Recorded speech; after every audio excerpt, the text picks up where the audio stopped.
la licorne et le peintre. Il était une fois une licorne toute blanche qui vivait dans une forêt, qui n'avait pas encore été peinte par le peintre endormi, tout près du lac où tout est encore possible, qui peint durant son sommeil. Elle courait, courait, courait, encore et toujours à la recherche de son rêve de toujours. Elle voulait vivre dans la réalité, dans une forêt de pins maritimes, à l'odeur de lavande, parsemée de fleurs de jasmin, quelque part tout près de l'océan des rêves de toujours, d'hier, de ce qui reste encore à faire. Alors le conte, la légende, l'histoire dans laquelle elle évoluait depuis toujours décida d'exaucer son vœu. Au moment même où le peintre allait s'asseoir sur son banc, il sentit quelque chose lui toucher le dos. Il se retourna. Elle était bel et bien là, la licorne toute blanche. Le peintre pensait être en train de rêver. Il se tapota les joues.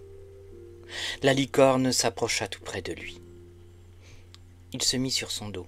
Elle l'emmena alors dans une autre forêt, celle où les écureuils passent leur temps à cueillir des noisettes en chocolat, celle où les papillons sont faits de pétales de rose, celle où les chauves-souris brillent la nuit, celle où les cerfs, les biches, les faons vivent en paix, celle où les hérissons partagent un gros gâteau à la fraise avec les lapins, celle où le ruisseau qui coule, au milieu, véhicule des contes, des légendes, des histoires, celle que le peintre doit représenter avec son pinceau de soie de rêve sur son tableau.